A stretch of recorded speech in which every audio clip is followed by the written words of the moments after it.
Hi friends, കഴിഞ്ഞ ക്ലാസ്സിൽ നമ്മൾ ക്യാഷ് ബുക്ക് എങ്ങനെ എഴുതണം, ബാങ്ക് ബുക്ക് എങ്ങനെ എഴുതണം, ക്യാഷ് ബുക്ക് വിത്ത് ബാങ്കോളം എങ്ങനെ മാനുവൽ അക്കൗണ്ടിങ്ങിൽ നമ്മൾ മെയിൻറ്റെയിൻ ചെയ്യണം എന്നതെല്ലാം പഠിച്ചു കഴിഞ്ഞു. ഇനി ഈ ക്യാഷ് ബുക്ക് നമ്മൾ മാനുവൽ അല്ലാതെ ടാലി ERP സോഫ്റ്റ്വെയറിൽ എങ്ങനെ ചെയ്യണം എന്നതാണ് ഇത്തവണ നമ്മൾ ക്ലാസ് തരുന്നത്. ടാലി ERPയിൽ ക്യാഷ് ബുക്ക് വേറെ, ബാങ്ക് ബുക്ക് വേറെ, ജേണൽ എൻട്രീസ് വേറെ, ഇത് എല്ലാം സെപ്പറേറ്റ് ആയിട്ട് നമ്മൾ അക്കൗണ്ട് ചെയ്യുകയും എന്നാൽ ലെഡ്ജർ പോസ്റ്റിംഗ് കമ്പ്യൂട്ടർ സോഫ്റ്റ്വെയർ തന്നെ ഉണ്ടാക്കുകയും ചെയ്യുന്നുണ്ട്. അത് എങ്ങനെയെന്ന് ഞാൻ നിങ്ങൾക്ക് കാട്ടിത്തരാം. ആദ്യം തന്നെ ഡെസ്ക്ടോപ്പിൽ തന്നെ ടാലിയുടെ ഐക്കൺ നമ്മൾ ഡബിൾ ക്ലിക്ക് ചെയ്യുന്നു. അപ്പോൾ ഇതാ ഇതുപോലെ ടാലി സോഫ്റ്റ്വെയർ തുറന്നു വരും. ഇവിടെ നമുക്ക് സെലക്ട് കമ്പനി ഉണ്ട്, ലോഗിൻ ആസ് റിമോട്ട് യൂസർ ചെയ്യാം, ക്രിയേറ്റ് കമ്പനി ഉണ്ട്, ബാക്കപ്പ്, റീസ്റ്റോർ, ക്വിറ്റ്. എസ്കേപ്പ് ചെയ്താൽ ക്വിറ്റാകണേ.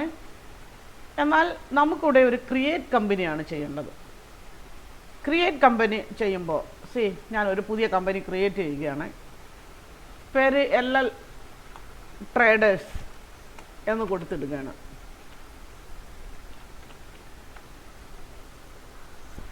ഇതിന് മെയിലിംഗ് അഡ്രസ്സ് കൊടുക്കാം, ബാക്കി അഡ്രസ്സുകൾ, മൊബൈൽ നമ്പർ, ഇമെയിൽ ഇതെല്ലാം കൊടുക്കാം. ബാക്കപ്പ് വേണമെങ്കിൽ അത് ചെയ്യാം. കമ്പനി ഡീറ്റെയിൽസ്, ഇത് അക്കൗണ്ട്സ് വിത്ത് ഇൻവെൻട്രി ആണെങ്കിൽ, എന്നാൽ സാധാരണ രീതിയിൽ ഒരു മാനുഫാക്ചറിങ് കമ്പനിക്ക് അക്കൗണ്ട്സ് വിത്ത് ഇൻവെൻട്രി ചെയ്യുക വളരെ ബുദ്ധിമുട്ടാണ്. കാരണം അതിൻ്റെ സ്റ്റോക്ക് എഴുതുമ്പോൾ ഇൻപുട്ടായിട്ട് എഴുതുന്നതും ഔട്ട്പുട്ടായിട്ട് വരുന്നതും ഒരേ പ്രോഡക്റ്റ് അല്ലാത്തതിനാൽ അത് കറക്റ്റ് ആവില്ല. അക്കൗണ്ട്സ് ഒള്ളിയാണ് നമ്മളിവിടെ എൻ്റർ ചെയ്യുന്നത്. 1/4/2020 തന്നെ ആയിക്കൊള്ളട്ടെ. എല്ലാ വർഷവും ഫിനാൻഷ്യൽ ഇയർ സ്റ്റാർട്ട് ചെയ്യുന്നത് April 1 March 31 അത് എൻഡ് ചെയ്യുന്നത്. അഗെയിൻ ഇത് പാസ്വേഡ് ഇട്ട് പ്രൊട്ടക്റ്റ് ചെയ്യണമെങ്കിൽ അങ്ങനെ ചെയ്യാം. ഇതൊന്നും ഇപ്പോൾ തൽക്കാലം ഞാൻ ചെയ്യുന്നില്ല. അങ്ങനെ ഒരു കമ്പനി ക്രിയേറ്റ് ചെയ്തിരിക്കുന്നു. ഡെസിമൽ പോയിൻറ്റ്സ് 2 ആണ്. അതിൻ്റെ ഡെസിമലിന് അപ്പുറം ഉള്ളത് പൈസയാണ്. മില്യൺസ് ആണെങ്കിൽ അപ്പുറം ഉള്ളത് പൈസയാകത്തില്ല. അതിനെ നമ്മൾ പോയിൻ്റ് ഇട്ട് തരുന്നത് 1.5 മില്യൺ എന്ന് പറഞ്ഞാൽ അതിനകത്ത് 0.5 എന്ന് പറയുന്ന പണമല്ല, പൈസയല്ല, റുപ്പീസ് തന്നെയാണ്. അതുകൊണ്ട് നമ്മളിവിടെ അല്ലെങ്കിലും വലിയ കോടികളുടെ ബിസിനസ് ചെയ്യുന്നവർക്കാണെങ്കിലേ ഉള്ളൂ മില്യൺസിൽ എഴുതേണ്ട കാര്യമുള്ളൂ. മില്യൺസിന് നമ്മൾ 0 ഇട്ട് കൊടുക്കുന്നു. പോയിൻറ്റിന് ശേഷം ഒരു അല്പം സ്പേസ് വരുന്നു, ഡെസിമൽ പോയിൻറ്റ് 2 ആക്കുന്നു. കമ്പനി ക്രിയേറ്റ് ചെയ്തു, അക്സെപ്റ്റ് ചെയ്തു. ഇതാ നമ്മൾ LL ട്രേഡേഴ്സ് എന്ന കമ്പനി നമ്മൾ ക്രിയേറ്റ് ചെയ്തു. ഇനി അക്കൗണ്ട് ഇൻഫർമേഷൻ എന്ന് പറഞ്ഞാൽ ആ അക്കൗണ്ടിന് കുറച്ച് ഗ്രൂപ്പ് ഉണ്ടാക്കാം, ലെഡ്ജേഴ്സ് ഉണ്ടാക്കാം. ഗ്രൂപ്പ് എന്ന് പറഞ്ഞു കഴിഞ്ഞാൽ ആക്ച്വലി ഈ ടാലി സോഫ്റ്റ്വെയറിൽ തന്നെ കുറേ ഗ്രൂപ്പുകൾ, അക്കൗണ്ട് ഗ്രൂപ്പുകൾ ഇവിടെ ക്രിയേറ്റ് ചെയ്ത് ഓൾറെഡി കിടപ്പുണ്ട്. ഓരോ അക്കൗണ്ട്സും ഏതെങ്കിലും ഗ്രൂപ്പിൻ്റെ അണ്ടറിൽ വരുന്നതാണ്. ഇതുപോലെ കുറേ ഗ്രൂപ്പുകളുണ്ട്. നമ്മൾ അതിന്മേൽ ഒന്നും ഇനി ചെയ്യുന്നില്ല. നമുക്ക് വേണ്ടി വരുമ്പോൾ നമുക്ക് ക്രിയേറ്റ് ചെയ്യാം. അതുകൊണ്ട് നമ്മളിതൊന്നും ആൾട്ടർ ചെയ്യുന്നുമില്ല. അഗെയിൻ ഒരു ലെഡ്ജർ ഉണ്ടാക്കിയെടുക്കാൻ ഇവിടെ നമുക്ക് ലെഡ്ജറും ക്രിയേറ്റ് ചെയ്യാം, ഡിസ്പ്ലേ ചെയ്യാം, ഓൾട്ടർ ചെയ്യാം. ലെഡ്ജറും നമുക്ക് ആക്ച്വലി അക്കൗണ്ട് മാസ്റ്ററിലൂടെ ചെയ്യേണ്ട കാര്യമില്ല. നമുക്ക് വൗച്ചർ എൻട്രി ചെയ്യുമ്പോൾ തന്നെ നമുക്ക് ലെഡ്ജർ ബുക്കും ഉണ്ടാക്കാം, ഓരോ ലെഡ്ജറും ഉണ്ടാക്കാം. അഗെയിൻ മൾട്ടിപ്പിൾ ലെഡ്ജർ, അതും നമുക്കിപ്പോൾ ഇവിടെ ക്രിയേറ്റ് ചെയ്യുകയോ ഡിസ്പ്ലേ ചെയ്യുകയോ ഓൾട്ടർ ചെയ്യുകയോ ഒന്നും ചെയ്യേണ്ട കാര്യമില്ല. മൾട്ടിപ്പിൾ ലെഡ്ജറൊന്നും ഞാൻ ഉണ്ടാക്കുന്നില്ല. എസ്കേപ്പ് അടിച്ചാൽ പുറത്ത് കിടക്കാം. എസ്കേപ്പ് ചെയ്തിരിക്കുന്നു. ഇനി വൗച്ചർ എൻട്രിയാണ് നമുക്ക് ചെയ്യേണ്ടത്. ഈ വൗച്ചർ എൻട്രി ചെയ്യുന്നതിന് പുറത്ത് നമുക്ക് കുറച്ച് ഫീച്ചേഴ്സ് വേണമെങ്കിൽ നമുക്ക് ഇതിനകത്ത് ഇട്ട് വെക്കാം. അക്കൗണ്ടിങ് ഫീച്ചേഴ്സിൽ income and expenditure account P&L വരാതെ കൊണ്ട് നമ്മൾ റിപ്പോർട്ടിംഗ് എടുക്കുമ്പം P&L പ്രോഫിറ്റ് ആൻഡ് ലോസ് അക്കൗണ്ടാണ് വരുന്നത്. അപ്പോൾ ഇൻകം ആൻഡ് എക്സ്പെൻഡിച്ചർ അക്കൗണ്ട് വേണോ? വേണ്ട. ഇനി വേറെ എന്തെങ്കിലും കറൻസി അലോ ചെയ്യണോ? അതും വേണ്ട. നമുക്ക് ബിൽ വൈസ് ഡീറ്റെയിൽസ് ഓരോന്നിൻ്റെയും വേണമോ? അതും ആക്ച്വലി വേണ്ട. അപ്പോൾ നമ്മൾ നോ തന്നെ കൊടുക്കാം. അഗെയിൻ ഇൻട്രസ്റ്റ് കാൽക്കുലേഷൻ അതൊന്നും വേണ്ട. അത് NBFC ഒക്കെ ആണെങ്കിൽ അതിൻ്റെ ആവശ്യമുള്ളൂ. എന്നാൽ ഒരു കോസ്റ്റ് സെൻറ്റർ പേറോള് മെയിൻറ്റെയിൻ ചെയ്യണോ? അതും വേണമെങ്കിൽ യെസ് ഇടാം, ഇല്ലാത്തതുകൊണ്ട് വേണ്ട. അഗെയിൻ കോസ്റ്റ് സെൻറ്റർ ക്രിയേറ്റ് ചെയ്യാൻ നമുക്ക് യെസ് ഇടുന്നതാണ് നല്ലത്. അത് നിങ്ങൾക്ക് ഡാറ്റ എൻട്രി ചെയ്യുമ്പോൾ അതിനിടയ്ക്ക് എന്താണ് കോസ്റ്റ് സെൻറ്റർ എന്നുള്ളത് ഞാൻ നിങ്ങൾക്ക് എക്സ്പ്ലെയിൻ ചെയ്തു തരാം. ബാക്കിയൊന്നും തന്നെ തൽക്കാലം നമുക്ക് ഇത് തന്നെ മെയിൻറ്റെയിൻ ചെയ്താൽ മതി. അലൗ ഇൻവോയ്സിങ് എന്ന് ചോദിക്കുന്നുണ്ട്. നമ്മളിപ്പോൾ ഇതിനകത്ത് ഇൻവോയ്സിങ് ചെയ്യുന്നില്ലാത്തത് കൊണ്ട് നോയാണ് ഇട്ട് കൊടുക്കുന്നത്. ബഡ്ജറ്റ്, സെനാരിയോ മാനേജ്മെൻറ്റ്, ഇതൊക്കെ നമുക്ക് വേണമെങ്കിൽ ഈ F11 കൊടുത്താൽ നമുക്കിതിനകത്ത് ഇതെല്ലാം മാനേജ് ചെയ്യാൻ പറ്റും. അത് F11-നകത്ത് എഗെയിൻ ടാക്സേഷനെ പറ്റിയും പറയുന്നുണ്ട്. നമുക്ക് ടാക്സേഷൻ ഡീറ്റെയിൽസും ഇതിനകത്ത് ഇട്ട് കൊടുക്കാം. പക്ഷേ ഇത് മാറ്റുണ്ടായിരുന്ന സമയത്തുള്ള സോഫ്റ്റ്വെയർ ആയതിനാൽ ഇതിനകത്ത് നമുക്കിതൊന്നും ചെയ്തിട്ട് കാര്യമില്ല. ഇപ്പോൾ എല്ലാം GST ആണ്. അപ്പോൾ അത് നമുക്ക് GSTയുടെ പുതിയ ടാലി, GST ഉൾപ്പെട്ടിട്ടുള്ള പുതിയ ടാലിയാണ് നമ്മൾ ചെയ്തിരിക്കുന്നതെങ്കിൽ നമുക്കിതെല്ലാം ഈ F11-ൽ കയറി ഇതെല്ലാം നമുക്ക് അഡ്ജസ്റ്റ് ചെയ്യാം. നമ്മളിനി വൗച്ചർ എൻട്രിയെ പറ്റിയാണ് ചെയ്യുന്നത്. വൗച്ചർ എൻട്രിയെ പറ്റി പറയുന്നതിന് മുൻപ് നമ്മൾ ഉദ്ദേശിക്കുന്നത്, നമ്മളിവിടെ ചെയ്യാൻ ഉദ്ദേശിക്കുന്നത് സാമിൻ്റെ ഇൻഡസ്ട്രിയെ പറ്റിയാണ്. സാമിൻ്റെ ഇൻഡസ്ട്രിയെ പറ്റി നമുക്ക് സെലക്ട് കമ്പനി എടുക്കാം. സാമിൻ്റെ കമ്പനി ഇവിടെ ഓൾറെഡി ഞാൻ ഇട്ട് വെച്ചിട്ടുണ്ട്. സാം പ്ലാസ്റ്റിക് ഇൻഡസ്ട്രീസ് എന്ന പേരിൽ ഞാനിവിടെ ഓൾറെഡി കമ്പനി ഇട്ട് വെച്ചു. ഈ കമ്പനിയിൽ കുറച്ച് ട്രാൻസാക്ഷൻസ്, കമ്പനിയുടെ ആക്ച്വലി ശരിയായ സെയിൽസും പർച്ചേസും തുടങ്ങുന്നതിന് മുൻപുള്ള കുറച്ച് ട്രാൻസാക്ഷൻസ്, അതിൻ്റെ കൺസ്ട്രക്ഷനൊക്കെ നടന്നപ്പോൾ ഉള്ള ട്രാൻസാക്ഷനെല്ലാം ചെയ്തും വെച്ചിട്ടുണ്ട്. അത് നമുക്കൊന്ന് കാണാം. ഡിസ്പ്ലേ എടുത്തു, അക്കൗണ്ട് ബുക്സ് എടുത്തു, ക്യാഷ് ബുക്ക് എടുത്തു. ഇതാണ് ക്യാഷ് ബുക്ക്. ഈ ക്യാഷ് ബുക്കിൽ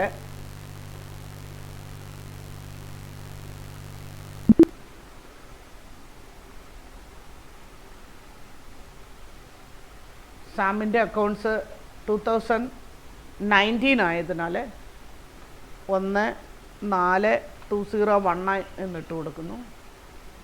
ഇയർ പിന്നെ ഏതായാലും കുഴപ്പമില്ല അവസാനിക്കുന്നത്. പക്ഷേ ഇപ്പോൾ 2019 മുതലുള്ള അക്കൗണ്ട്സ് നമുക്ക് കിട്ടുന്നതാണ്. ഹിയർ ഇവിടെ അക്കൗണ്ടിങ് വൗച്ചേഴ്സ് ഉണ്ട്, യൂട്ടിലിറ്റീസ് ഉണ്ട്, import of data, banking, balance sheet എടുക്കാം, പ്രോഫിറ്റ് ആൻഡ് ലോസ് അക്കൗണ്ട് എടുക്കാം, ഡിസ്പ്ലേ ചെയ്യാം. ഇവിടെ നമ്മളിപ്പോൾ ക്യാഷ് ബുക്ക് ഓൾറെഡി അക്കൗണ്ട് ചെയ്തിട്ടുണ്ട്, അതൊന്ന് ഡിസ്പ്ലേ ചെയ്യുകയാണ്. ഇതാണ് നമ്മുടെ ക്യാഷ് ബുക്ക്. നവംബർ വരേക്കും ചെയ്തിട്ടുമുണ്ട്. നവംബർ വരെയുള്ള ക്യാഷ് ബുക്കിൻ്റെ കൊണ്ടുവന്നിട്ട് നമ്മൾ F2 കൊടുത്താൽ, ഇത് ടാലി സോഫ്റ്റ്വെയർ എന്ന് പറയുന്നത് എല്ലാം തന്നെ മെനു ബേസ്ഡ് ആണ്. ഇതിൻ്റെ ഈ റൈറ്റ് സൈഡിലും ഈ താഴെയും ഇവിടെ ഈ ഏറ്റവും ടോപ്പിലുമൊക്കെ മെനൂസ് ഉണ്ട്. എന്നാൽ അക്കൗണ്ടിങ്ങിന് വേണ്ടുന്ന മെനൂസ് എല്ലാം ഇവിടെ തന്നെ ഉണ്ടാവും. ഇപ്പോൾ തൽക്കാലം നമുക്ക് ഒരു ഡിസ്പ്ലേ ആണ് എടുക്കുന്നത്. അത് ഡാറ്റ എൻട്രി ചെയ്യുമ്പോൾ ഇതെല്ലാം പ്രത്യേകം കാണിച്ചു തരാം. ഡിസ്പ്ലേ എടുക്കുമ്പം നമുക്കൊരു പീരീഡ് എടുക്കണമെങ്കിൽ ഇവിടെ പീരീഡ് പറയുന്നുണ്ട്. F2 കൊടുത്താൽ പീരീഡ് കിട്ടും. സോ F2 കൊടുത്തു. 1/8 മുതലാണ് നമ്മൾ ഈ സ്ഥാപനം തുടങ്ങിയിരിക്കുന്നത്. 30/11 വരേക്കും നമ്മൾ എൻട്രി ഇട്ടിട്ടുണ്ട്. 1/8 മുതൽ ക്യാഷ് ബുക്കിൽ സാമിൻ്റെ ക്യാപിറ്റൽ 25,000 കിട്ടി. അത് ബാങ്കിലേക്ക് 20,000 നമ്മൾ ഇട്ടു. അതൊരു കോൺട്ര എൻട്രിയാണ്. പിന്നെ നമ്മൾ അന്ന് തന്നെ ആ പണത്തിൽ നിന്ന് 20,000 ഇട്ടതിൽ നിന്ന് ബാക്കി 5,000 രൂപയിൽ നിന്ന് നമ്മളൊരു പ്രീ ഓപ്പറേറ്റഡ് എക്സ്പെൻസസ് നടത്തി. ഇങ്ങനെ ഓരോ എക്സ്പെൻസസും ബാങ്കിലിട്ടതും കുറേ ചിലവുകൾ നടത്തിയതും ഇതെല്ലാം തന്നെ നമ്മൾ ഓഗസ്റ്റ് 1 മുതൽ നവംബർ 19 വരേക്കും, നവംബർ 30-ാം തീയതി വരേക്കുള്ള ഫുൾ ക്യാഷ് ബുക്ക് നമ്മൾ എൻട്രി ഇട്ട് കഴിഞ്ഞു. അത് ആക്ച്വലി സ്ഥാപനം സെയിൽസും പർച്ചേസും തുടങ്ങുന്നതിന് മുൻപുള്ള ക്യാഷ് ബുക്കാണ്. ഇവിടെ ക്യാഷ് ലെഡ്ജറിൻ്റെ പേര് ക്യാഷാണ്. അഗെയിൻ നമ്മൾ ബാങ്ക് ബുക്കും തുടങ്ങിയിട്ടുണ്ട്. ആ പീരീഡിലേക്കുള്ള ബാങ്ക് ബുക്ക്, ബാങ്കിന് നമ്മൾ പേര് കൊടുത്തു, സ്റ്റേറ്റ് ബാങ്ക് ഓഫ് ഇന്ത്യയാണ്. നമ്മൾ എൻട്രടിച്ച് പോയാൽ അതിനുള്ളിലേക്ക് കയറാം. എസ്കേപ്പ് ചെയ്ത് പോയാൽ പുറത്തേക്കും കിടക്കാം. 1/8 നമ്മൾ തുടങ്ങിയിരിക്കുന്നത്. 1/8 മുതലുള്ള എല്ലാ ബാങ്ക് എൻട്രീസും വന്നിട്ടുണ്ട്. ഓരോ ദിവസത്തെയും ഒന്നിലധികം എൻട്രീസ്. ഒരു എക്സാമ്പിൾ നമ്മൾ നോക്കിയാൽ ആദ്യത്തെ ദിവസം എൻട്രടിച്ചാൽ അതിനുള്ളിലേക്ക് കയറാം. ആദ്യത്തെ ദിവസം 1/8 ആ 20,000 കൊണ്ടുവന്ന അന്ന് 25,000 സാം ക്യാപിറ്റൽ കൊണ്ടുവന്നു. 20,000 നമ്മൾ ബാങ്കിലിട്ടു. ഇത് ബാങ്കിലെ കോൺട്ര എൻട്രിയാണ്. ബാങ്കും ക്യാഷും തമ്മിലുള്ള ട്രാൻസാക്ഷനെയാണ് കോൺട്ര എൻട്രി എന്ന് പറയുന്നത്. അതിന് നേരെ പ്രത്യേകിച്ച് ഇനി ഒരു ലെഡ്ജറൊന്നും ക്രിയേറ്റ് ചെയ്ത് പോകുന്നില്ല. അതിനടുത്ത ദിവസം 5/8 സാം ഒരു 5 lakhs കൊണ്ടുവന്നു. ആൻ്റണി ബിൽഡേഴ്സിന് 5 lakhs കൊടുത്തു. പിന്നൊരു ദിവസം സാം ക്യാഷ് ബാങ്കിൽ നിന്നും പിൻവലിച്ചു, വിഡ്രോ ചെയ്തു. വിഡ്രോ ചെയ്ത ക്യാഷ് ബാങ്കിൽ വന്നിട്ടുണ്ട്, അതിൽ നിന്ന് അവിടെ ചിലവാക്കി. ഇത് ആ പീരീഡ് വരേക്കുമുള്ള ബിൽഡിംഗ് കൺസ്ട്രക്ഷൻ പീരീഡുകളിൽ ക്യാഷ് വിഡ്രോ ചെയ്തതും അല്ലെങ്കിൽ ബാങ്കിൽ ഫണ്ട് ഇട്ടതും ബാങ്കിലെ ട്രാൻസാക്ഷൻസ് ആണ്. So the ledger name is State Bank of India. ഇതാണ് ചെയ്തിരിക്കുന്നത്. ഇനി നമുക്ക് ഡിസംബറിലെ എൻട്രീസ് ചെയ്യാം. അപ്പോൾ നമുക്ക് കൂടുതൽ കാര്യമായിട്ട് വ്യക്തമാകും. എസ്കേപ്പ് ചെയ്താണ് പോകുന്നത്. സോ എസ്കേപ്പ് ചെയ്യുമ്പോൾ നമ്മൾ ഓരോ സ്ഥലത്തുനിന്നും പുറത്തേക്ക് കിടക്കും. ടെൻഡർ അടിക്കുമ്പോൾ അതിനുള്ളിലേക്ക് കയറും. സോ അക്കൗണ്ടിങ് വൗച്ചർ എടുത്തു, സെലക്ട് ചെയ്തു, എൻ്റർ അടിച്ചു. ഡിസംബർ 1 നമ്മുടെ ക്യാഷ് ബുക്ക് വിത്ത് ബാങ്കോളം ഒന്ന് ശ്രദ്ധിച്ചാൽ അറിയാൻ പറ്റും. ഡിസംബർ 1 സാം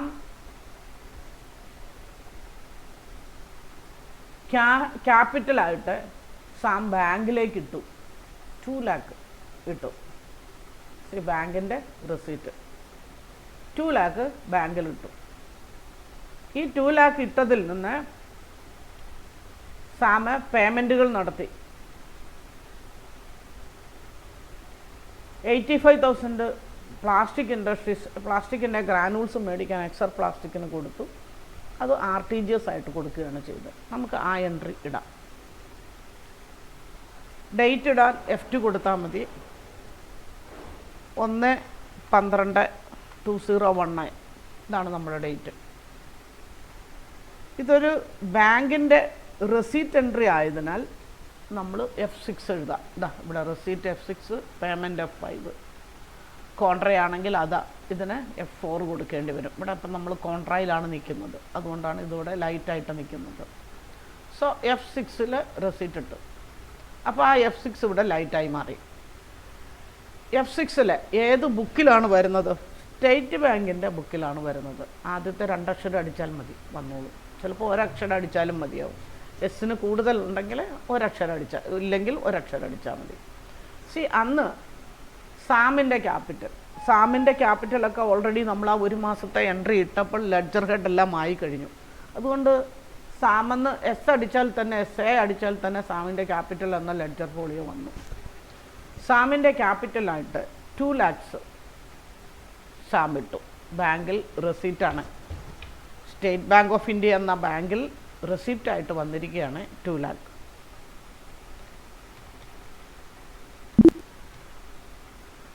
സെയിം ഡേറ്റിൽ ബാങ്ക് ഈ 1 lakh ബാങ്കിൽ നിന്നും ഈ 2 lakh കൊണ്ടുവന്ന് സാം ഇട്ടതിന് ശേഷം സാം ബാങ്കിൽ നിന്നും ഒരു പേയ്മെൻറ്റ് നടത്തി, RTGS കൊടുത്തു എക്സർ പ്ലാസ്റ്റിക്കിന്. സോ അതൊരു പേയ്മെൻറ്റാണ്. നമുക്കതിനെ F5 കൊടുത്ത് പേയ്മെൻറ്റിലിടുന്നു. ഏത് ബുക്കിലാണ്? സ്റ്റേറ്റ് ബാങ്ക് ഓഫ് ഇന്ത്യ എന്ന ബുക്കിലാണ് ഇടുന്നത്. പേയ്മെൻറ്റ് ആർക്കാണ് കൊടുത്തിരിക്കുന്നത്?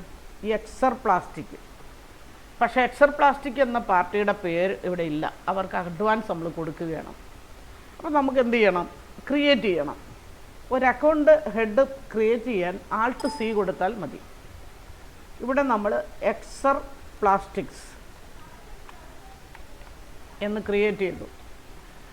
ഇത് ആരായിട്ട് വരും? നമ്മൾ പർച്ചേസ് ചെയ്യുന്ന പാർട്ടി എന്ന് പറഞ്ഞെന്നാൽ അവർക്ക് കൊടുക്കാനുള്ളവരും അവർ സൺട്രി ക്രെഡിറ്ററുമാണ്. So under the head of sundry creditors. സൺ കൊടുത്തപ്പോൾ തന്നെ സണ്ണിൻ്റെ പേരുള്ള, സൺ വെച്ചുള്ള പേരുള്ള ലിസ്റ്റ് ഓഫ് ഗ്രൂപ്പ് കിട്ടി. അപ്പോൾ ഏത് ഗ്രൂപ്പിനടിയിൽ വന്നു? സൺട്രി ക്രെഡിറ്റേഴ്സിൻ്റെ ഗ്രൂപ്പിൻ്റെ അടിയിൽ വന്നു. ബില്ല് വൈസ് ബില്ലൊന്നും വേണ്ട.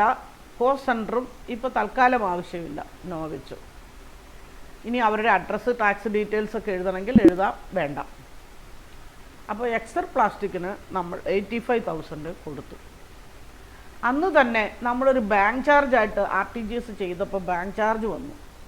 അതിന് ലെഡ്ജർ ഹെഡ് ഇല്ല, അതുകൊണ്ട് നമ്മളിവിടെ ക്രിയേറ്റ് ചെയ്യുകയാണ് ബാങ്ക് ചാർജസ്. ഇത് ആക്ച്വലി ഇൻഡയറക്റ്റ് എക്സ്പെൻസസിൻ്റെ കീഴിൽ വേണം വരാൻ. സോ നമ്മൾ ഇൻഡയറക്റ്റിൻ്റെ ഇച്ചിരി അടിച്ചപ്പോൾ തന്നെ നമുക്ക് കിട്ടിയത്.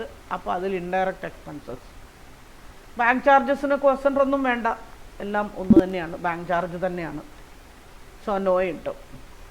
ഇത് ഒരു 150 രൂപ ബാങ്കിൽ നിന്ന് പോയി. ഇത്രയുമാണ് 1/12 ബാങ്കിലെ ട്രാൻസാക്ഷൻ. എന്നാൽ 1/12 ക്യാഷിൽ കുറച്ച് ട്രാൻസാക്ഷൻ ഉണ്ട്. സോ ക്യാഷ് ബുക്ക് എടുത്തു.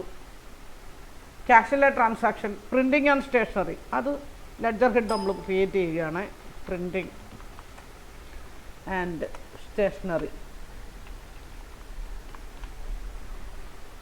ഇൻഡയറക്റ്റ് എക്സ്പെൻസ് ആയിട്ട് വരും. കോസ്റ്റ് സെൻ്റർ ഒന്നും ക്രിയേറ്റ് ചെയ്യേണ്ട കാര്യമില്ല, തൽക്കാലം അങ്ങനെ തന്നെ പോട്ടെ. ഒരു 4125 പ്രിൻറ്റിങ് ആൻഡ് സ്റ്റേഷനറി ക്യാഷിൽ നിന്നും ചിലവായി. പിന്നെയോ ABC പ്ലാസ്റ്റിക്കിന് നമ്മളൊരു 10,000 ക്യാഷായിട്ട് അഡ്വാൻസ് കൊടുത്തായിരുന്നു. ABC പ്ലാസ്റ്റിക്കിന് പർച്ചേസ് ചെയ്യാൻ.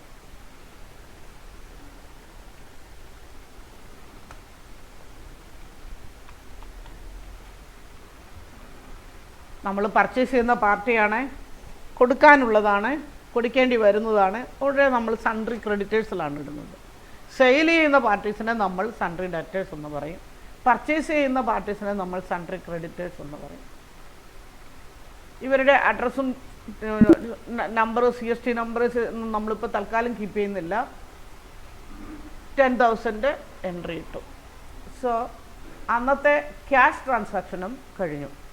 ക്യാഷ് ഉണ്ടായിരുന്നു 10,000 കൊടുക്കാനായിട്ട്. 18,000 ക്യാഷ് ബാലൻസ് ഉണ്ടായിരുന്നു. അതിൽ നിന്ന് നമ്മൾ 10,000 ABC പ്ലാസ്റ്റിക്കിനും കൊടുത്തു. സോ അന്നത്തെ ക്യാഷ് എൻട്രിയുമായി ബാങ്ക് ട്രാൻസാക്ഷനുമായി.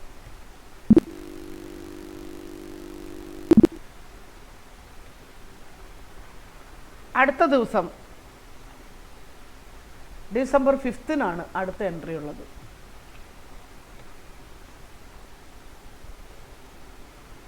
അടുത്ത എൻട്രി ക്യാഷിൽ നമ്മളൊരു ഫാക്ടറി എക്സ്പെൻസസ് ഉണ്ടാക്കി. ക്യാഷ് കൊടുത്തു. ക്യാഷിൻ്റെ ബുക്കാണ്. ഏത് ബുക്കാണ് എന്നുള്ളതിൻ്റെ ആ അക്കൗണ്ടാണ് ഇവിടെ കാണിക്കുന്ന, പൊക്കത്തിൽ കാണിക്കുന്നത്. ഏത് ലെഡ്ജറിലേക്കാണ് പോകുന്നത് എന്നതാണ് താഴെ എൻട്രി ഇടുന്നത്.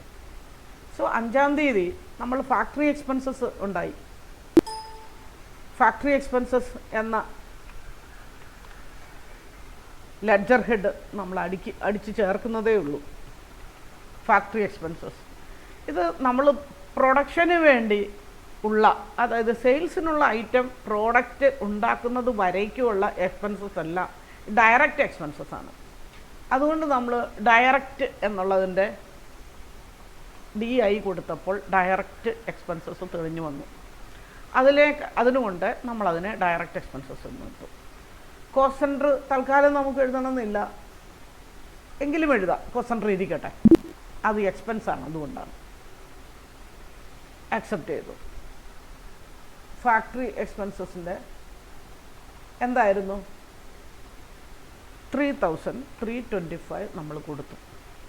അപ്പോൾ കോസ്റ്റ് സെൻറ്റർ നമ്മൾ ഏസ് കൊടുത്തിരുന്നു. അപ്പോൾ ഇനി കോസ്റ്റ് സെൻറ്ററിൻ്റെ ഇത് വരും. ഇതാണ് കോസ്റ്റ് സെൻറ്ററിൻ്റെ ബോക്സ് വിൻഡോ. ഇനി കോസ്റ്റ് സെൻറ്റർ നമ്മളവിടെ ക്രിയേറ്റ് ചെയ്യണം. എന്തും ക്രിയേറ്റ് ചെയ്യാൻ Alt C കൊടുത്താൽ മതി. ഇവിടെ കൺസ്യൂമബിൾസ് മേടിക്കുവാനാണ് ഈ ചിലവായത്. സോ നമ്മളതിന് കൺസ്യൂമബിൾസ് എന്നിട്ട് കൊടുക്കും. ഓയിൽ, ഗ്രീസ്, അങ്ങനെയുള്ളതെല്ലാം. സോ ഫാക്ടറി എക്സ്പെൻസസിന് കൺസ്യൂമബിൾസ് എന്ന കോസ്റ്റ് സെൻറ്റർ കൊടുത്തു. ഫാക്ടറി എക്സ്പെൻസ് ആയിട്ട് വേറെ പലതും വരാം. ഫാക്ടറിയിൽ അൺലോഡ് ചെയ്തതിൻ്റെ, അല്ല ലോഡ് ചെയ്തതിൻ്റെ, അങ്ങനെ ഫാക്ടറിയിൽ എന്തെങ്കിലുമൊക്കെ മറ്റും ചിലവുകൾ വരുന്നതിനെല്ലാം നമ്മൾ ഫാക്ടറി എക്സ്പെൻസസ് എന്ന് പറയും. അപ്പോൾ ഫാക്ടറി എക്സ്പെൻസ് പ്രൊഡക്ഷനുമായിട്ട് ബന്ധപ്പെട്ടിട്ടുള്ളതാണ്. അപ്പോൾ ഇവിടെ നമ്മൾ കൺസ്യൂമബിൾ മേടിക്കുവാനാണ് ക്യാഷ് കൊടുക്കുന്നത്. അത് കഴിഞ്ഞ് പർച്ചേസ് മെറ്റീരിയൽസ് വന്നു, അതിൻ്റെ കൂലി നമ്മൾ കൊടുത്തു. അടുത്തത്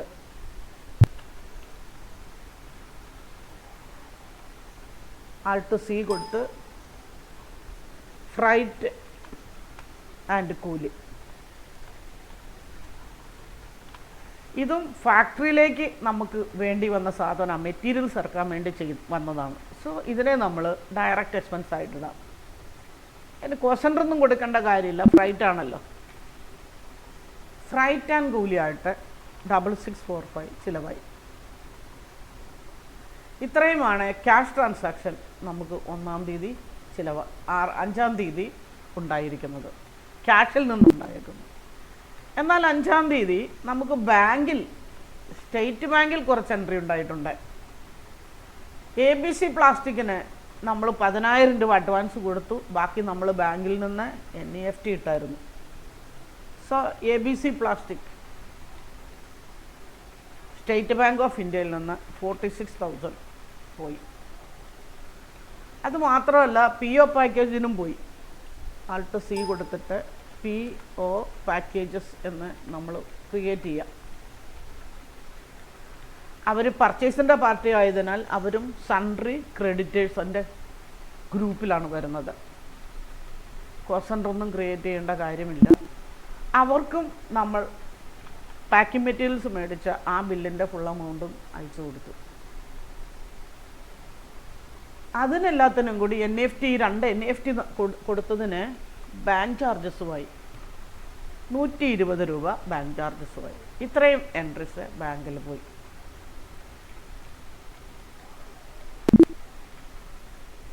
അന്നേ ദിവസം ഒരു 50,000 ക്യാഷ് വിത്ഡ്രോ ചെയ്തിട്ടുണ്ടായിരുന്നു. ബാങ്കിൽ നിന്ന് ക്യാഷിലേക്കോ ക്യാഷിൽ നിന്ന് ബാങ്കിലേക്കോ വരുന്ന എൻട്രിയെ നമ്മൾ കോൺട്ര എന്ന് പറയും. കോൺട്ര എന്നാൽ F4 വരേണ്ടത്. ക്യാഷ് വിത്ഡ്രോ ചെയ്യുക എന്ന് പറയുമ്പോൾ ക്യാഷ് വരികയും ബാങ്കിൽ നിന്ന് പോവുകയും ചെയ്യുന്നു. അപ്പോൾ ഏതിൽ ക്യാഷ് വരുന്നുവോ അവിടെ നമ്മൾ മുകളിലത്തെ കോളത്തിലിടും. ഇവിടെ ക്യാഷ് ബുക്കിലേക്കാണ് ക്യാഷ് വന്നേക്കുന്നത്. പോയത് സ്റ്റേറ്റ് ബാങ്കിൽ നിന്നാണ്. സോ സ്റ്റേറ്റ് ബാങ്കിന് താഴെയും ഇട്ടു. എത്ര രൂപയാണ് കോൺട്ര എൻട്രി പോയത്? 50,000 ക്യാഷ് വിത്ഡ്രോവൽ വന്നേക്കുന്നത്. ഇത് ക്യാഷ് ഡിപ്പോസിറ്റ് ആയിരുന്നെങ്കിൽ സ്റ്റേറ്റ് ബാങ്ക് പൊക്കത്തിൽ വരികയും ക്യാഷ് താഴെയും വരണമായിരുന്നു. സോ അന്നേ ദിവസം 50,000 ക്യാഷ് വിത്ഡ്രോവൽ ഉണ്ടാവുകയും ചെയ്തു. അങ്ങനെ 5-ാം തീയതിയിലെ എൻട്രീസ് കഴിഞ്ഞു. അടുത്തത് 6-ാം തീയതി, ഡിസംബർ 6-ാം തീയതി. ഒരു FT കൊടുക്കുമ്പോൾ തന്നെ അടുത്ത ദിവസം വരും. ഡിസംബർ 6-ാം തീയതി കുറച്ച് ക്യാഷ് ട്രാൻസാക്ഷനേ ഉള്ളൂ. അതുകൊണ്ട് നമുക്കിവിടെ ക്യാഷ് ഒന്നിടാം. Travelling expenses. അങ്ങനെ ഒരു എക്സ്പെൻസ് ഇവിടെ ഇല്ല. നമുക്ക് ക്രിയേറ്റ് ചെയ്യാം. ആൾട്ട് C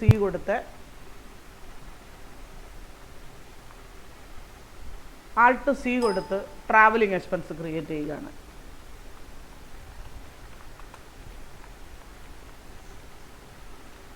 ട്രാവലിംഗ് എക്സ്പെൻസ് എന്ന് പറയുന്നത് തീർച്ചയായിട്ടും പ്രൊഡക്ഷനെ ബാധിക്കുന്ന ഒന്നല്ല, ഇൻഡയറക്റ്റ് എക്സ്പെൻസ് തന്നെയാണ്. അതുകൊണ്ട് അതിനെ നമ്മൾ ഇൻഡയറക്റ്റ് എക്സ്പെൻസസിലിട്ടു. തൽക്കാലം കോസ്റ്റ് സെൻ്റർ ഒന്നും ക്രിയേറ്റ് ചെയ്യുന്നില്ല. F5 നമ്മൾ ട്രാവലിംഗ് എക്സ്പെൻസ് ഇടേണ്ടത്. ക്യാഷാണ് ഇവിടെ ആദ്യം ഇടേണ്ടത്. ഇവിടെയാണ് നമ്മൾ ട്രാവലിംഗ് എക്സ്പെൻസ് ഇടേണ്ടത്.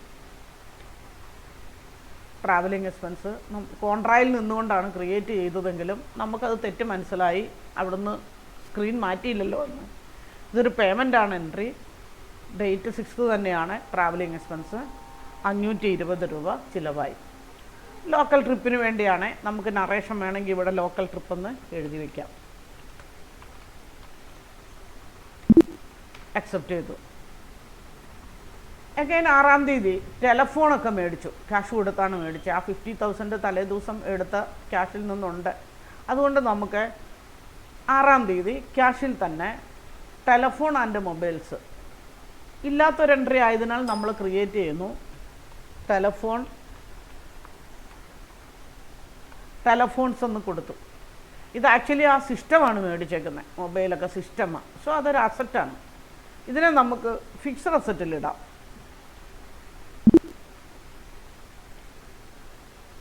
₹22,000 കൊടുത്ത് വാങ്ങിയതാണ്. ഓഫീസിലേക്ക് വേണ്ടുന്ന ടെലഫോണും മൊബൈലും ഒക്കെ കൂടെ. അതിൻ്റെ ബിൽ നമ്പറൊക്കെ കാണിച്ച് പാർട്ടിയുടെ പേരൊക്കെ കാണിച്ച് വേണമെങ്കിൽ നമുക്കിവിടെ എൻട്രി ഇടാം. അഗൈൻ 6-ാം തീയതി ഓഫീസ് എക്സ്പെൻസസ്, ഓഫീസിലെ ഇൻ്റർനെറ്റ് മറ്റു കാര്യങ്ങൾ ഒക്കെ ഉണ്ടായിട്ടുണ്ട്. സോ നമുക്കിവിടെ ഓഫീസ് എക്സ്പെൻസസ് എന്ന് തുടങ്ങാം. പക്ഷേ ഇവിടെ ഒരു എൻട്രി ഇല്ല. അങ്ങനെ ഒരു ലെഡ്ജർ ഹെഡ് ഇല്ലാത്തതിന് നമുക്കിവിടെ ഓഫീസ് എക്സ്പെൻസസ് എന്ന് കൊടുക്കാം. അത് ഇൻഡയറക്റ്റ് എക്സ്പെൻസസിലാണ് വന്നിരിക്കുന്നത്. എങ്ങാനും തെറ്റിപ്പോയി ഫിക്സഡ് അസറ്റിൽ തന്നെ വന്നു പോയെങ്കിൽ അത് അക്കൗണ്ട് ഇൻഫർമേഷനിൽ ചെന്നിട്ട് അതിനെ നമുക്ക് ഓൾട്ടർ ചെയ്യാം.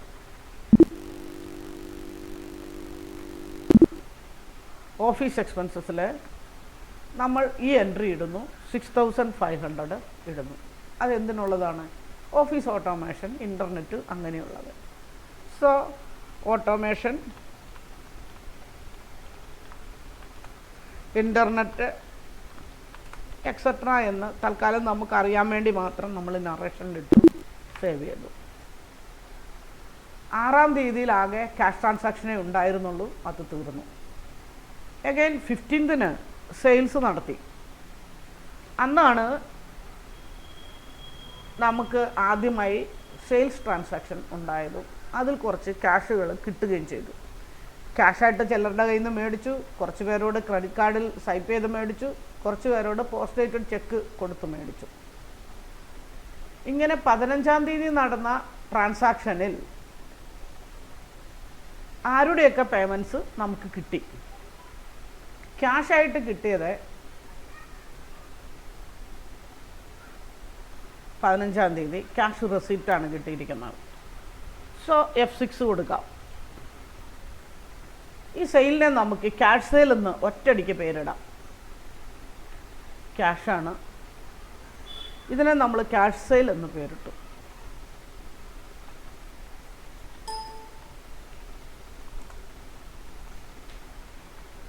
ഇതേതിൽ വരും? സെയിൽസിൻ്റെ ഗ്രൂപ്പിൽ തന്നെ വരും. സെയിൽസ് അക്കൗണ്ടിൽ പോയി. കോസ്റ്റ് സെൻറ്ററിൻ്റെ ആവശ്യമില്ല, ക്യാഷ് സെയിലാണല്ലോ. അപ്പോൾ നമുക്ക് പാർട്ടിയുടെ പേര് എടുത്തു വയ്ക്കേണ്ട കാര്യമേ ഇല്ല. ക്യാഷ് സെയിൽ എന്ന് ഒറ്റയടിക്ക് നമ്മൾ ഓരോരുത്തരുടെയും പേരിട്ട് ചെയ്തതുകൊണ്ട് ക്യാഷ് സെയിൽ എന്ന് തന്നെ ഒറ്റയടിക്ക് ഇട്ടു. അത് 28,300 ആണ് ക്യാഷ് സെയിലായത്. അന്ന് തന്നെ ആകെ ക്യാഷിൻ്റെ ഒരു എക്സ്പെൻസ് എന്ന് പറയുവാൻ വേജസിന് കുറച്ച് അഡ്വാൻസ് കൊടുത്തു. അത് പേയ്മെൻ്റാണ്. നമുക്ക് F5-ൽ കൂടി തന്നെ എഴുതാം. ക്യാഷാണ്. Alt C കൊടുത്ത് വേജസ് എന്നത് നമ്മളെ സംബന്ധിച്ച് ഇത് മാനുഫാക്ചറിങ് അക്കൗണ്ട് ആയതിനാൽ ഇത് ഡയറക്റ്റ് എക്സ്പെൻസാണ്. സോ ഡയറക്റ്റ് എക്സ്പെൻസസിലിട്ടു. വേജസ് 3600 ആണ് അന്ന് പേ ചെയ്തത്. വേജസ് രജിസ്റ്ററിൽ ആർക്കൊക്കെയാണ് കൊടുത്തിരിക്കുന്നത് എന്നുള്ളതിൻ്റെ ലിസ്റ്റെല്ലാം അതിലുണ്ട്. അതുകൊണ്ട് നമ്മൾ ക്യാഷ് ബുക്കിലും ബാങ്ക് ബുക്കിലും അതൊന്നും ലിസ്റ്റ് ചെയ്ത് എഴുതേണ്ട കാര്യമില്ല. വാൻസയിലൊക്കെ നടത്തി തിരിച്ചു വന്ന് 16-ാം തീയതി കണക്കെല്ലാം തരുമ്പോഴാണ് നമ്മൾ 16-ാം തീയതിയിലെ ക്രെഡിറ്റ് കാർഡിൻ്റെ അക്കൗണ്ടും കാര്യങ്ങളൊക്കെ എത്രയായി എന്നുള്ളത് നോക്കുന്നത്. സോ 16-ാം തീയതി വന്നപ്പോഴേ റെസീറ്റിൽ സ്റ്റേറ്റ് ബാങ്കിൽ കൂടിയാണ് നമ്മൾ കാർഡ് സ്വൈപ്പ് ചെയ്യുന്നത്. സ്റ്റേറ്റ് ബാങ്കിൽ കൂടിയാണ് വരുന്നത്, ബാങ്കിലൂടെയാണ് വരുന്നത്. സോ അന്നത്തെ ക്രെഡിറ്റ് കാർഡ് സെയിൽ എത്രയുണ്ടായിരുന്നു എന്ന് ചോദിച്ചാൽ 1 lakh ഉണ്ടായിട്ടുണ്ട്. സോ നമുക്ക് ക്രെഡിറ്റ് കാർഡ് സെയിലിന് ഒരു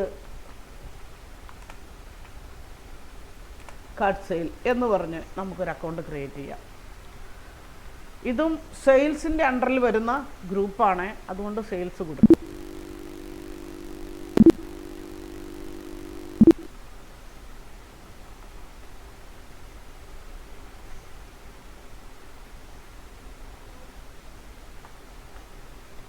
state bank credit card sale 16-ാം തീയതി ക്രെഡിറ്റ് കാർഡ് സെയിൽ എല്ലാം കൂടി 1,02,537 വന്നിട്ടുണ്ട്. കാർഡ് കൊണ്ട് സ്വൈപ്പ് ചെയ്ത് ഇത്രയും ബാങ്കിലേക്ക് കാർഡ് വഴി സ്വൈപ്പ് ചെയ്ത് വരുന്നതാണെങ്കിലും അത് ബാങ്കിലേക്കാണ് ആ എൻട്രി പോകുന്നത്. 16-ാം തീയതി അത്രയും കാർഡ് സ്വൈപ്പ് ചെയ്ത് വന്നപ്പോൾ കാർഡിൻ്റെ സ്വൈപ്പ് ചാർജ് വരുന്നുണ്ട്. അത് പേയ്മെൻ്റ് ആയിട്ട് ഇടണം. കാരണം ബാങ്ക് അത് കുറച്ചിട്ടുള്ളതേ നമ്മുടെ അക്കൗണ്ടിലേക്ക് ഇട്ടിട്ടുള്ളൂ. സോ F5 കൊടുത്തിട്ട് സ്റ്റേറ്റ് ബാങ്കിനെ ഇട്ടിട്ട് നമ്മൾ ബാങ്ക് ചാർജിൽ ആ സ്വൈപ്പിംഗ് ചാർജ് 1845.7 എന്ന ഫുൾ എമൗണ്ടിനെ ഒറ്റയടിക്ക് എഴുതി. എന്നിട്ട് നറേഷനിൽ എഴുതി credit card swiping charge, card service charges എന്ന് എഴുതിയാൽ മതി. Card service charges. അന്നേ ദിവസം നമുക്ക് ക്യാഷിന് കുറച്ച് പേയ്മെൻറ്റുകൾ ഉണ്ടായി. കാരണം പോയ വണ്ടിക്ക് കൂലി കൊടുക്കണ്ടായോ. സോ അതൊരു ക്യാഷ് ട്രാൻസാക്ഷനാണ്. അതിന് നമ്മൾ ക്യാരേജ് ഔട്ട്വേർഡ്സ് എന്ന പേരിട്ട് കൊടുക്കാം. ക്യാരേജ് ഇൻവേർഡ്സ് ഒരു ഡയറക്റ്റ് എക്സ്പെൻസ് ആണ്, അതായത് ഫ്രൈറ്റ് ആൻഡ് കൂലി എന്നത്.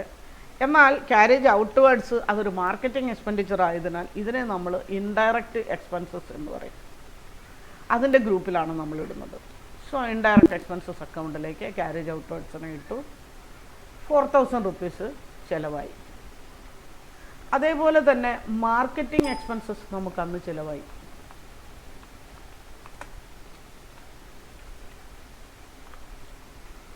മാർക്കറ്റിംഗ് എക്സ്പെൻസ് ആയിട്ട് അന്ന് ഉണ്ടായേക്കുന്നത് എന്തൊക്കെയായിരുന്നു?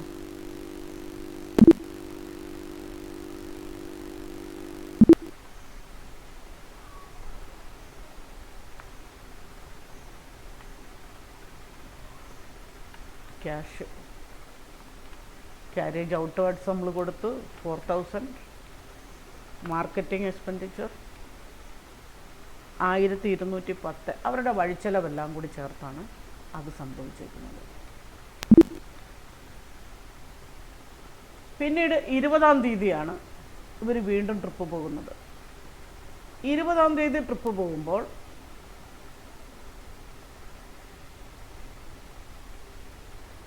ട്രിപ്പ് പോകുന്നു. 16-ാം തീയതി ട്രിപ്പ് പോയി തിരിച്ചു വന്നു. ആ ചിലവുകൾ, വണ്ടിക്കൂലി, അവരുടെ ചിലവുകൾ എല്ലാം കൊടുത്തു. 20-ാം തീയതിയാണ് പിന്നെ ട്രിപ്പ് പോകുന്നത്. 20-ാം തീയതി ട്രിപ്പ് പോകുമ്പോൾ കുറച്ച് ക്യാഷ് സെയിൽസ് ഉണ്ടായിരുന്നു. അതിന് നമ്മൾ റെസിപ്റ്റിലിടണം, ക്യാഷിലിടണം. അതിന് നമ്മൾ ക്യാഷ് സെയിൽസ് എന്ന പേരിൽ ക്യാഷിലിട്ടു 39,800.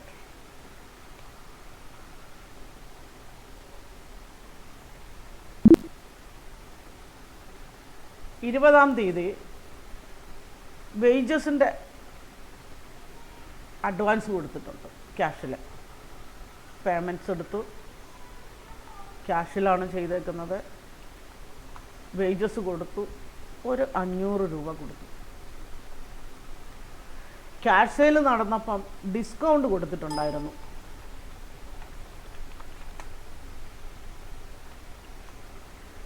ഡിസ്കൗണ്ട് അലോ ചെയ്തിട്ടുണ്ടായിരുന്നു. അത് ഒരു 730 റുപ്പീസ് ഉണ്ടായി. ക്യാരേജ് ഔട്ട്വേർഡ്സ് ഉണ്ട്, അതൊരു 5300 ആയി. മാർക്കറ്റിംഗ് എക്സ്പെൻഡിച്ചർ ഉണ്ട്, അതൊരു 1360 ആയി. ഇത്രയും എമൗണ്ട് 20-ാം തീയതി ക്യാഷായിട്ട് ചിലവായി. 21-ാം തീയതി അടുത്ത ഡേറ്റിൽ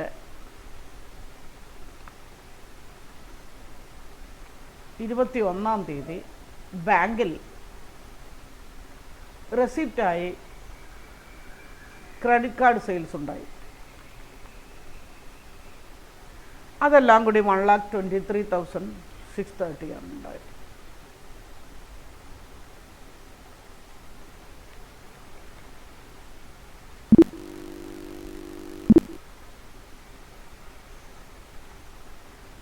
ഇരുപത്തിയൊന്നാം തീയതി ബാങ്കിൽ തന്നെ പേയ്മെൻറ്റ്സ് ഉണ്ടായി. അത്രയും ക്രെഡിറ്റ് കാർഡിൻ്റെ എമൗണ്ട് ഫുൾ എമൗണ്ടാണ് നമ്മൾ ഇട്ടത്. അതുകൊണ്ട് അതിൻ്റെ ക്രെഡിറ്റ് കാർഡിൻ്റെ സ്വൈപ്പിംഗ് ചാർജ് നമ്മൾ ബാങ്ക് ചാർജസിലിടണം. ബാങ്ക് ചാർജസിൽ 2,225.34 ക്രെഡിറ്റ് കാർഡ് സ്വൈപ്പിംഗ് ചാർജ് പോയി.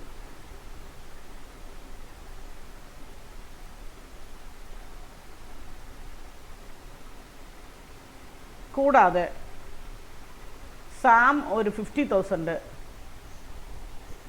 വിഡ്രോ ചെയ്തു. സാം ക്യാപിറ്റൽ ക്യാഷ് ബാങ്കിൽ ഇഷ്ടംപോലെ ഉള്ളതുകൊണ്ട് 50,000 സാം വിഡ്രോ ചെയ്യുകയും ചെയ്തു 21st.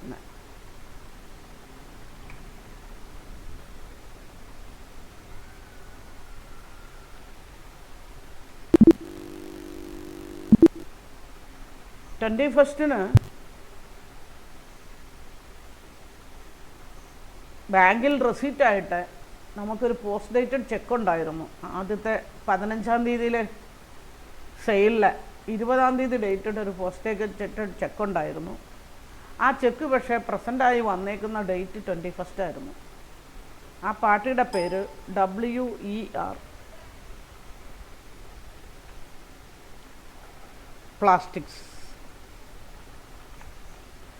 സെയിൽസിൻ്റെ പാർട്ടിയെ നമ്മൾ ഗ്രൂപ്പ് ചെയ്യുന്നത് സൺട്രി ഡെപ്റ്റേഴ്സിലാണ്. പർച്ചേസിൻ്റെ പാർട്ടിയെ നമ്മൾ ഗ്രൂപ്പ് ചെയ്യുന്നത് സൺട്രി ക്രെഡിറ്റേഴ്സിലാണ്. അപ്പോൾ അവർ തന്ന പോസ്റ്റ് ഡേറ്റഡ് ചെക്ക് അന്ന് ചെക്ക് പാസ്സായി, അതും ബാങ്കിലിട്ടു. ഇങ്ങനെയാണ് നമ്മൾ ഓരോ ട്രാൻസാക്ഷനും നമ്മൾ എൻട്രി ഇടുന്നത്. നമ്മൾ പർച്ചേസും സെയിലും ഇതുവരെ അക്കൗണ്ട്സ് ചെയ്തിട്ടുണ്ടായിരുന്നില്ല. നമുക്കിനി പർച്ചേസും സെയിലും ചെയ്യാം. പർച്ചേസ് ചെയ്യാനായിട്ട് അക്കൗണ്ടിങ് വൗച്ചർ എടുക്കുക. എടുക്കുമ്പോൾ ഇവിടെ F9 കൊടുത്താൽ പർച്ചേസ് കിട്ടും. നമുക്ക് പർച്ചേസ് വന്നിരിക്കുന്ന ഡിസംബർ 1 F2 കൊടുത്തു, ഡേറ്റ് കൊടുക്കാം 1/12/2019. പർച്ചേസിൻ്റെ ബിൽ നമ്പർ 123, പാർട്ടിയുടെ പേര് ABC പ്ലാസ്റ്റിക്സ്. 56,000 ആദ്യത്തെ പർച്ചേസ് നടത്തി. ഇവിടെ നമ്മൾ ഡെബിറ്റ് ചെയ്യുന്നത് പർച്ചേസസ് റോ മെറ്റീരിയൽസ് എന്നൊരു ലെഡ്ജർ ഹെഡ് ക്രിയേറ്റ് ചെയ്തു. പർച്ചേസസ് എന്ന ഗ്രൂപ്പിൻ്റെ അണ്ടറിലാണ് നമ്മളതിനെ ക്രിയേറ്റ് ചെയ്തത്. അതിനെ നമ്മൾ ഡെബിറ്റ് ചെയ്തു, എൻട്രി സേവ് ചെയ്തു. അഗൈൻ ഡിസംബർ 5 അടുത്ത എൻട്രി വരുന്നത്.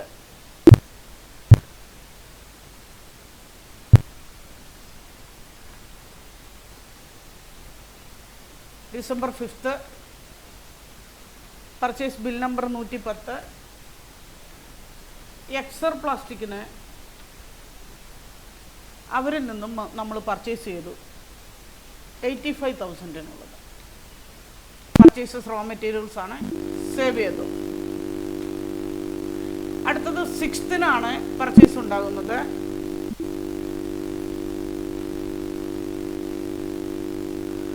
ബിൽ നമ്പർ A20 പ്രകാരം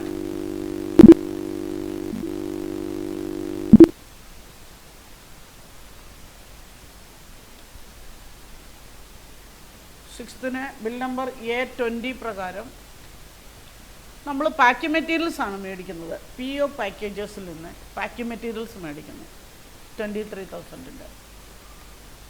ഇവിടെ നമ്മൾ പർച്ചേസസ് പാക്കിംഗ് മെറ്റീരിയൽസ് എന്ന ഹെഡിലാണ് ഇടുന്നത്. അതും പർച്ചേസസ് അക്കൗണ്ടിൽ തന്നെയാണ് അതിൻ്റെ ഗ്രൂപ്പ് വരുന്നത്. സോ പർച്ചേസസ് പാക്കിംഗ് മെറ്റീരിയൽസ് എന്ന് നമ്മൾ ക്രിയേറ്റ് ചെയ്തു, ഒരു ലെഡ്ജർ ഹെഡ് ക്രിയേറ്റ് ചെയ്തു, അതിലേക്ക് നമ്മൾ പോസ്റ്റ് ചെയ്തു, എൻട്രി ഇട്ടു.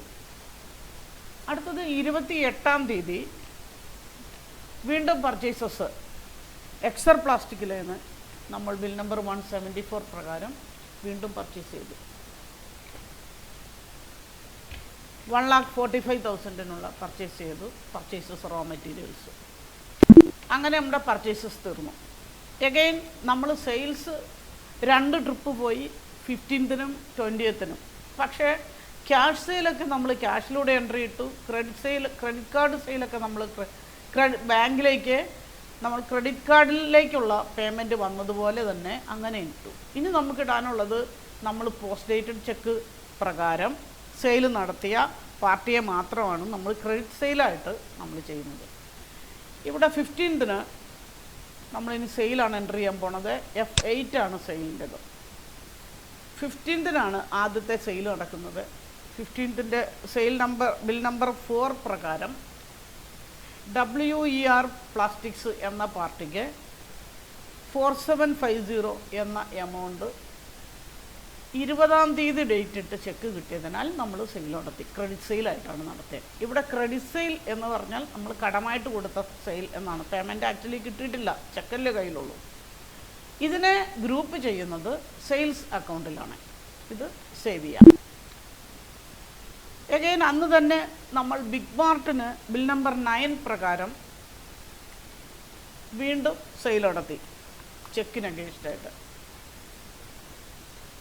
8,260 ബില്ലിൻ്റെ എമൗണ്ട്. നമ്മളതിനെയും ക്രെഡിറ്റ് സെയിൽ എന്ന പേരിൽ എൻട്രി ഇട്ടു, സെയിലിനെ ക്രെഡിറ്റ് ചെയ്തു, എൻട്രി ഇട്ടു. വീണ്ടും നമ്മൾ 20-ാം തീയതി 20th FT കൊടുത്താണ് ഡേറ്റ് മാറ്റുന്നത്. 20th ബിൽ നമ്പർ 14 പ്രകാരം നമ്മൾ വെസ്റ്റ് ട്രേഡ് എന്ന പാർട്ടിക്ക്, വെസ്റ്റ് ട്രേഡ് എന്ന പാർട്ടി ഇവിടെ ഇല്ല, നമുക്ക് ക്രിയേറ്റ് ചെയ്യാം. ആൾട്ട് C കൊടുത്ത് WEST വെസ്റ്റ് ട്രേഡേഴ്സ് സെയിലിൻ്റെ പാർട്ടിയാണ്. അവർ under the group of sundry ഡെപ്റ്റേഴ്സിലാണ് വരുന്നത്. വെസ്റ്റ് ട്രേഡേഴ്സിന് നമ്മൾ സെയിൽ നടത്തി 26,630 എന്ന എമൗണ്ടിനാണ്. ഇവിടെ നമ്മൾ ക്രെഡിറ്റ് സെയിലാണ് ക്രെഡിറ്റ് ചെയ്യുന്നത്.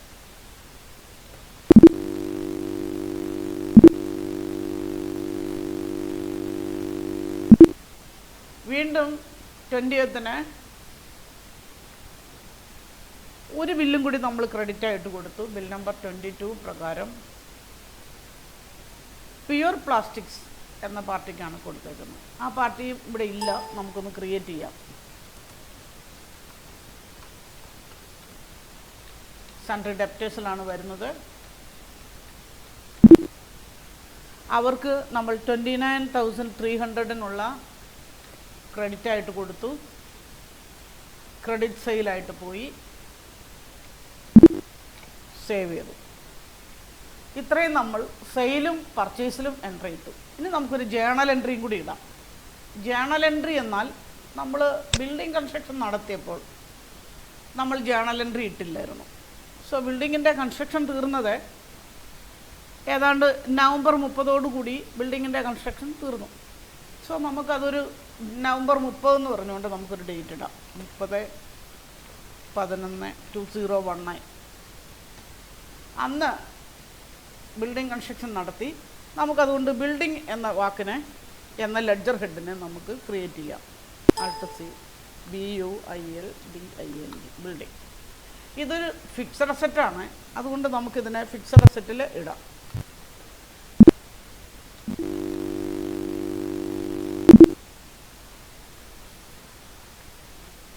മൊത്തം ബിൽഡിങ്ങിൻ്റെ എമൗണ്ട് 8,88,000 ആയിരുന്നു നമ്മൾ ആൻ്റണിക്ക് കൊടുത്തത്.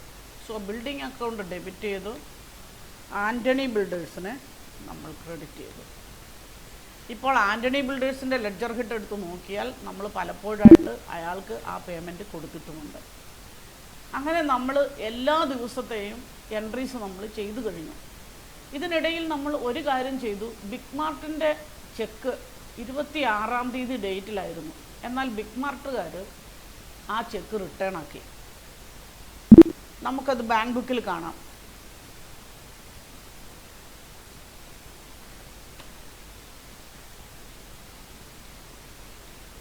ഡിസംബർ 26-ാം തീയതി ബിഗ് മാർട്ടിൻ്റെ ചെക്ക് നമ്മൾ പ്രസൻറ്റ് ചെയ്തു. Being post dated cheque presented on date. ബാങ്കിൽ റെസിപ്റ്റ് ആക്കി നമ്മളിട്ടു. എന്നാൽ അത് ചെക്ക് റിട്ടേൺ ആക്കിയപ്പോൾ നമ്മളതിനെ ബാങ്കിൽ പേയ്മെൻ്റ് ആക്കിയിട്ടു. ബിഗ് മാർട്ടിൻ്റെ അക്കൗണ്ട് ചെക്കിൻ്റെ എമൗണ്ട് 8,260. പക്ഷേ ഒരു ചെക്ക് റിട്ടേൺ ചെയ്ത് കഴിയുമ്പോൾ ബാങ്കുകാർ ബാങ്ക് ചാർജസ് എടുക്കും. ഒരു 100 രൂപ ബാങ്ക് ചാർജസ് എടുത്തു. So check return. നൗ ഇപ്പോൾ ബിഗ് മാർട്ടിൻ്റെ അക്കൗണ്ട് നോക്കിയാൽ ഈ 8,260 തരാനുള്ളതായിട്ടാണ് നിൽക്കുന്നത്. കാരണം അവർ തന്ന പോസ്റ്റ് ഡേറ്റഡ് ചെക്ക് റിട്ടേൺ ആയി, കയ്യിൽ നിന്ന് പൈസ 100 രൂപ പോവുകയും ചെയ്തു. ഇതാണ് ഈ സ്ഥാപനത്തിൻ്റെ ഇതുവരെയുള്ള കണക്കുകൾ. ഇനി നമ്മളൊരു റിപ്പോർട്ട് എടുത്ത് നോക്കിയാൽ ട്രയൽ ബാലൻസ് നോക്കാം. ആദ്യം തന്നെ ഇങ്ങനെ നമുക്ക് റിപ്പോർട്ട് എടുക്കാൻ ഇതിൽ തന്നെ നമ്മൾ എസ്കേപ്പ് ചെയ്താൽ മതി. ഇതാ ഡിസ്പ്ലേ എടുത്താൽ മതി. ഇതിനകത്ത് ബാലൻസ് ഷീറ്റ് കാണാം, പ്രോഫിറ്റ് ആൻഡ് ലോസ് അക്കൗണ്ട് കാണാം. ഡിസ്പ്ലേ എടുത്താൽ നമുക്ക് ട്രയൽ ബാലൻസ് കിട്ടും. നമ്മൾ ആദ്യം തന്നെ ഇതിൻ്റെ ഗേറ്റ് വേ ഓഫ് ടാലിയിൽ നമുക്ക് അക്കൗണ്ട് മാസ്റ്റർ ക്രിയേറ്റ് ചെയ്യാം, വൗച്ചേഴ്സ് എൻ്റർ ചെയ്യാം. ബാക്കിയുള്ളതൊന്നും നമ്മൾ ശ്രദ്ധിച്ചിട്ട് കാര്യം നമുക്ക് ആവശ്യമില്ല. തൽക്കാലം നമ്മൾ ഇപ്പോഴൊന്നും അറിയേണ്ട കാര്യമില്ല. ബാലൻസ് ഷീറ്റ് കിട്ടും. ഇതാണ് അതിൻ്റെ ബാലൻസ് ഷീറ്റ്, ഇതുവരേക്കുള്ള ബാലൻസ് ഷീറ്റ്. ഡീറ്റെയിൽ ആയിട്ട് കിട്ടാൻ ഈ F1 കൊടുത്താൽ മാത്രം മതിയാകും. ഡീറ്റെയിൽ ആയിട്ടുള്ള ബാലൻസ് ഷീറ്റ് കിട്ടും. അതേപോലെ പ്രോഫിറ്റ് ആൻഡ് ലോസ് അക്കൗണ്ടും നമുക്കിതുപോലെ ഡീറ്റെയിൽ ആയിട്ട് കിട്ടും. F1 കൊടുത്താൽ മതി. ഡീറ്റെയിൽ ആയിട്ടുള്ള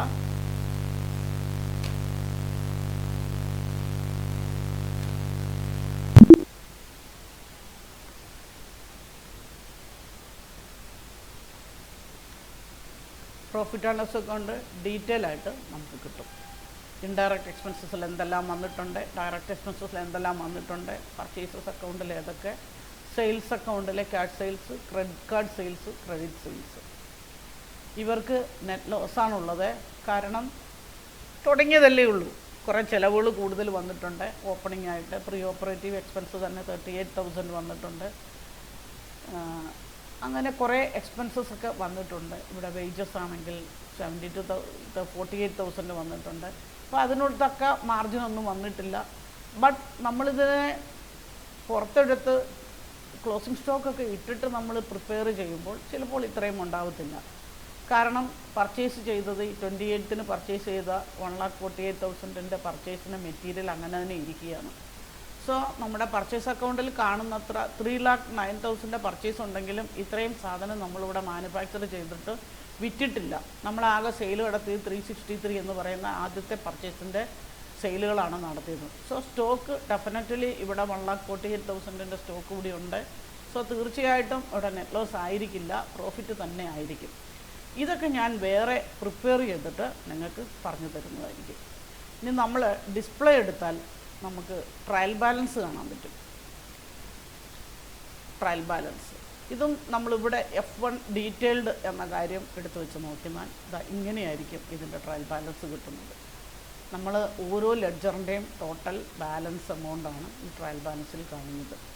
എത്ര ക്രെഡിറ്റ് കാർഡ് സെയിലുണ്ട്, എത്ര ക്രെഡിറ്റ് സെയിലുണ്ട്, എത്ര ക്യാഷ് സെയിലുണ്ട്, ഇതെല്ലാം എന്തെല്ലാം ഫിക്സഡ് അസറ്റ്സ് ഉണ്ട്, air conditioner, building, computer etcetera, electrical installation, furniture and fixtures, plant and machinery, telephones, tools and equipments, trays and trolleys, ഇങ്ങനെ എല്ലാം തന്നെ. സാമിൻ്റെ ക്യാപിറ്റൽ ഇപ്പോൾ 17,05,000 ക്യാപിറ്റലുണ്ട് 50,000 എടുത്തതിന് ശേഷം.